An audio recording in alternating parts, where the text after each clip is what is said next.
Even got my hair done for you. I love that. Baby, I have not combed it. Hi, everyone. It's Whitney Wiley, and I am joined today by Shawnte Kinney. Hey, guys. And if you know her, you know that she is a vivacious personality. She's from Texas. Very proud of the fact that she's from Texas. Shawnte, welcome. How are you? I am great. Hey, guys. It is always a pleasure to hang with my girl, Whitney. Thank you.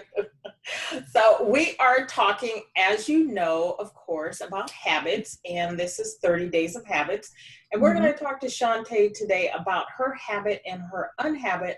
I'm going to say her unhabit is one I had not thought of. Mhm. It's really good, but let's start with the habit, which is to do what's necessary so that you can do what's possible.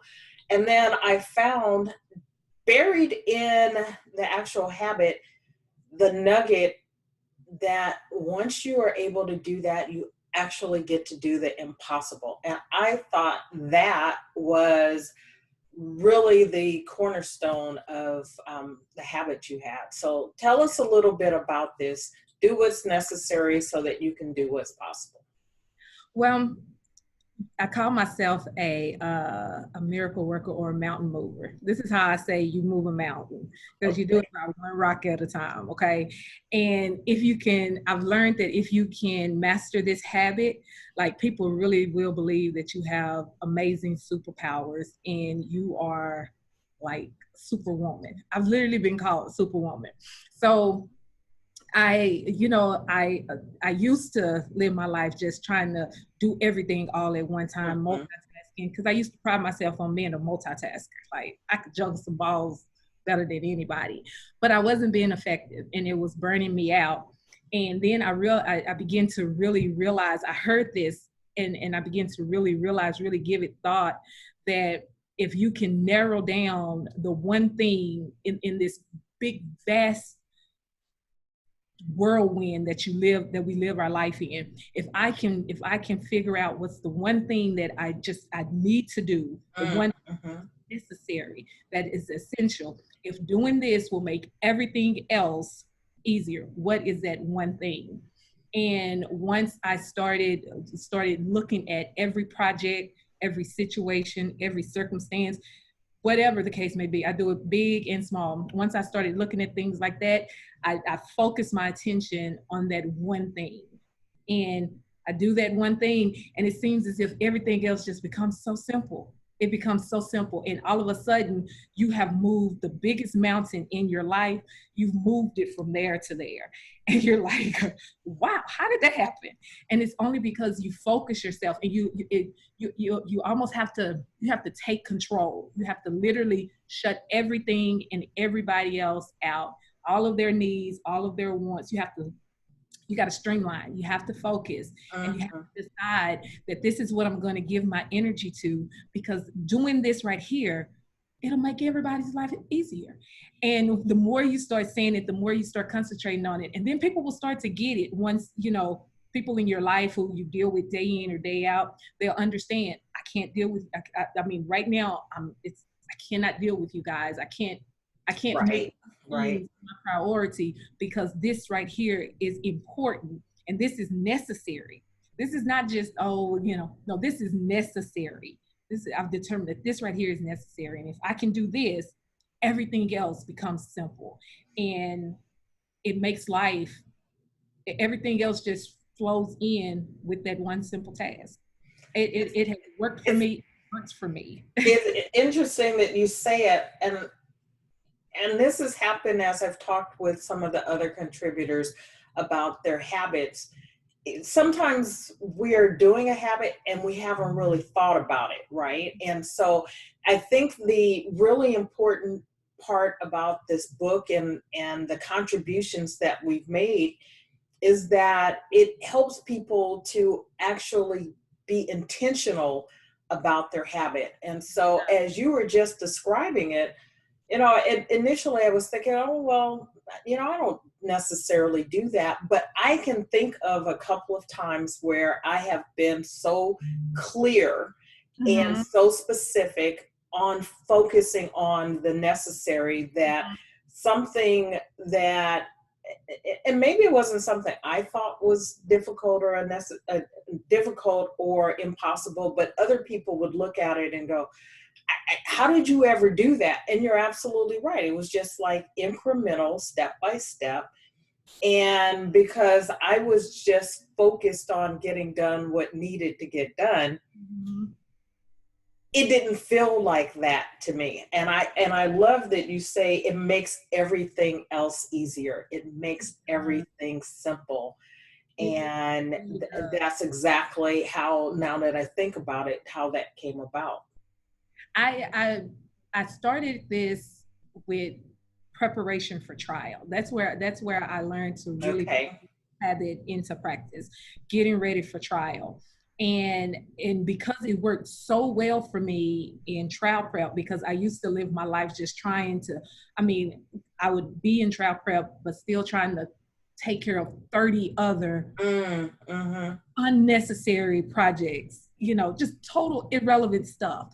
And I had to learn this right here, and focusing on putting exhibits together or reading that. This is necessary, because if I can get this, if I can lay this foundation, if I can focus on this foundation, and I can get this part right here done, because this is the tedious work. If you can learn, if you can do the tedious project, then everything else, it doesn't even seem tedious. It just, Mm-hmm.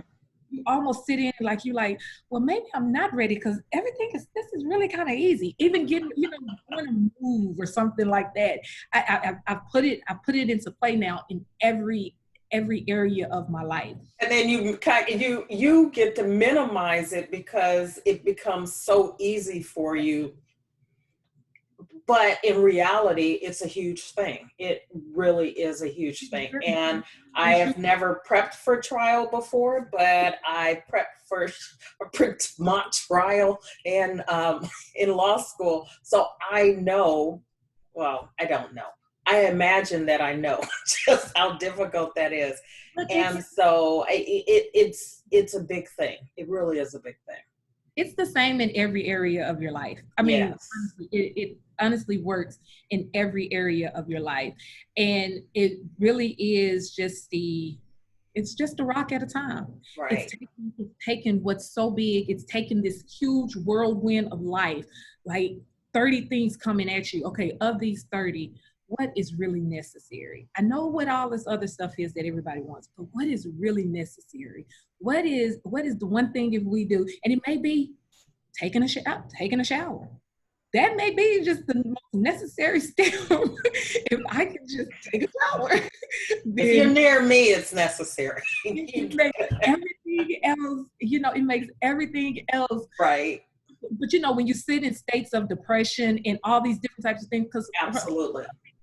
the things that we look at as simple are very complicated for a Or lot of things people. that exactly, things that we take for granted sometimes. It's like it is the absolute step by step process that gets you from one place to the other. And so that's how you move mountains. I tell people all the time, I'm a mountain mover. I'm a mountain mover. I Okay. have no doubt that that's true. So that's all. So let's talk about the unhabit, and you call it masking practices as principles. Yes. I, I'm going to confess, I had never thought of this. And so walk us through that and a little bit of how you apply this habit in your life, or the unhabit, getting rid of it. This is something that I picked up. I call it my journey here over the last few years, and it has a whole lot to do with the way that I was raised, and I just began to do a whole lot of things. I found myself doing a lot of things that were well, this is what you're supposed to do. I've heard that like so many times in my life, like, this is what you're supposed to do. This is how it's supposed to be. This is how we've always done it. And so because I've heard it all my life and because I'm so used to it, I just figured, this is how things are supposed to go. You're supposed to be burnt out. You're supposed to be unhappy. You're supposed to completely give all of yourself to everybody else in the world and not have anything for yourself. This is how it's supposed to be. Like when people have been talking to me all of my life and you're complaining about this is, what are you complaining about? This is how it's supposed to be. This is life. This is what it's supposed to be. And I started looking at my life, like taking real inventory. People who have been telling me these things all my life, people that I've respected, that I love, that I still respect and love. And I realized that these were practices that have been passed down from generation to generation, thought processes that go from generation to generation. And I've made those, I'm like, okay, these are the principles by which I'm going to live my life. Well, that's just not true. That concept, Shawnte, is not true. In order for you to be a good person, you don't have to give every ounce of yourself to everybody in the world, or running from left to right and be jingling on the string, or in order for you to be successful in business, you don't have to sacrifice this and that, just all sorts of stuff. Like so many of them, but I think it's a byproduct of the way that I was raised and the mentality and the culture in which I was raised in. But everybody and everything was, this is how it's always been. This is how, this is the way. And so anytime you rock the boat, you're messing with the way that it always is. Why are you being so complicated? Why are you challenging this? And I didn't realize those things that I was doing because I fell right in line with, this is how it's supposed to be. This is how it's always been. And I'm like, okay, well, I'm having a hard time because I'm doing what they told me to do, and this is how it's supposed to be. This is how you're supposed to act. This is the type of wife you're supposed to be. And I'm just going to use that as an example. This is the type of wife you are supposed to be. These are the things you're supposed to do. You're supposed to do this. You're supposed to do this. You're supposed to do this. I had these step-by-step instructions from people for a very long time. You're supposed to do this. You're supposed to do this. You're supposed to do this. I'm like, okay. And I did this and this and this. Because every person that I knew, every person who I looked up to did this and this. And it didn't work. It truly didn't work. And I'm like, but I did everything that I'm supposed to do. It's not working. It's not working, y'all. These principles are not working. These are what y'all are saying. And so I had to start looking at myself, and I had to really start taking real inventory. Okay, hey, nothing against anybody, but what works for you, the practices that work for you in your life, practices, they change. They're so situational. Principles, they are so universal. They are completely solid, and they are grounds to stand on. And it doesn't matter any way across the board. They are consistent every single time. And I didn't realize that the things that I was, the habits, the things that I was doing, the consistent practices and all of that I was putting into place and building my life on, were just practices that other people, that had worked for other people, and that had made other people's lives, that were adjusted to other people's lives, because they kind of adjusted, just right. A little bit here, we're gonna tweak it just a little bit there, and so I've had to, and believe me, I'm still doing it. I have to check myself every time. I'm like, is this a practice or is this a principle? And it's really hard to undo all of that. It's hard to see them. It's hard to break those cultural habits. Right. Go against the grain, but they all don't. Your practices don't work for me. And it goes back to your first thing, which is to do what's necessary, right? Which is, we have to be willing to ask the questions, and not just about what we're doing, but what are the values, what are the principles that we want to live our lives by? Are the habits that we're doing in alignment with that, or are they taking us off track, right? If you don't know what your values and your principles are, then it's really difficult to know whether or not your habits are moving you in the direction that keeps you in alignment with those things. And so when you find yourself out of whack, out of balance, out of kilter, off kilter, right? And you're wondering why, and you start looking at what you're doing, you can go, well, I'm doing this and this and this. And like you said, it's not working for me, because you've got a different set of values or your different set of principles that don't work with the habits that you've been doing. And so habits in and of themselves are not good or bad, right? They're just things that we do. They're behaviors. And you're absolutely right in something that someone else is doing. If it's working for them, just because it's working for them doesn't mean it has to work for you. And asking those questions is the root of whether or not you can have any particular set of values work for you. So first of all, I applaud you for coming to that and then sharing that with us, because I think it's really important to recognize that there is a difference between your habits, your practices, and your principles and your values. So, I will say I'm still learning them. I'm still, and I get a shock to my system almost every time. I'm just like, oh man, here we go again. And it's so many, and for real, it's so many little things. I was just telling somebody this just earlier. It's so many little things that you don't even realize. And these little steps, but everything, it has to, how is this helping me reach my goal? right. And being willing and strong enough, brave enough, you know, we walk around thinking that we're not as strong as we are, but we really are. But it's being brave enough to say, you know what, this is something that we have always done, that everybody in my life has always done, but this is not something that I'm gonna do. Right. I'm going to, you know, because it's not in line with the values, it's not in line with the goals, it's not in line with the vision, it's not in line with the plan that I have.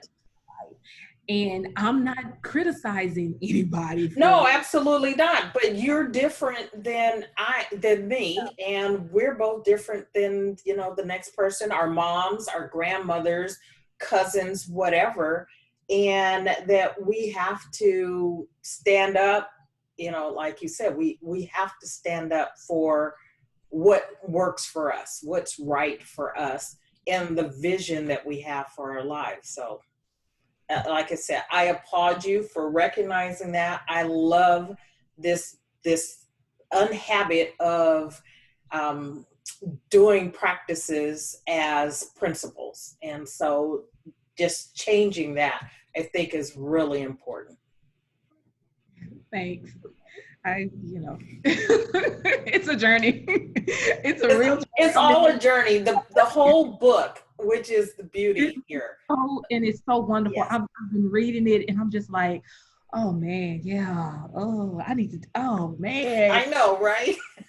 I do. I truly, I love it. And I mean, I've been really working on,